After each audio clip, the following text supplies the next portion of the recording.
네, 중국 베이징에서 한국과 중국, 일본 세 나라 외교장관 회담이 오늘 열리고 있습니다. 내일은 한국과 일본 외교장관의 양자 회담이 있습니다. 한일 갈등의 출구가 마련될지 베이징 연결하겠습니다. 최영훈 특파원, 관심은 내일 열리는 강경화 장관, 고노 일본 외무상과의 양자 회담입니다. 혹시 그쪽에서 낙관적 기류가 조금 있는지요?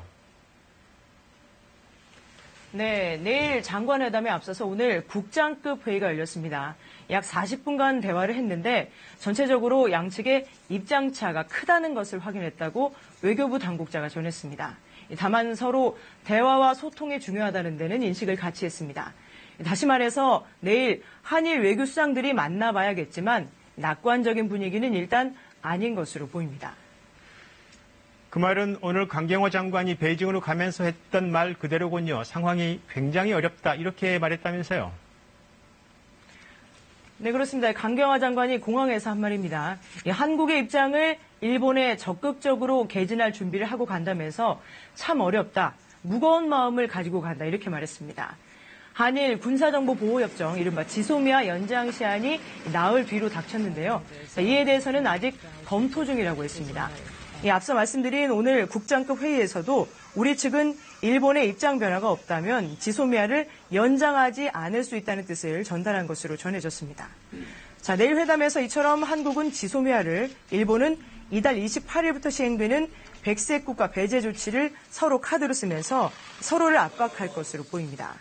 일본 내부에서 강경 대응으로만 일관해서는 안 된다는 기류도 있지만 아직까지는 강행 입장을 굽히지 않고 있어서 일본 정부의 입장 변화가 최대 변수가 될 전망입니다. 네, 그런데 이 문제와 관련해서 미국이 아니라 중국 중재 이야기가 나오고 있습니다. 이건 가능성이 있는 말인지 현지에선 어떻게 보고 있습니까? 네, 왕이 중국 외교부장이 오늘 강경화 장관 또 고노 일본 외무상과 각각 양자 회동을 했습니다. 강경화 장관을 만난 왕이 부장은 한중일 3국의 협력을 강조했습니다. 이 왕이 부장이 먼저 한일 문제에 관심을 표명한 것으로 전해졌고요. 이곳 중국의 관영 매체들도 한중일을 중심으로 한 영내 무역 협정을 위해서 중국이 중재에 나설 수 있다고 보도를 하고 있습니다. 하지만 중국의 중재 혹은 관여에 대해서는 미국의 동맹으로서 한국과 일본의 경계감이 있습니다.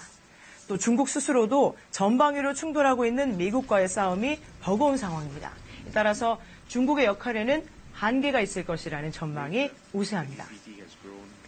네, 알겠습니다. 베이징 최영훈 특파원이었습니다.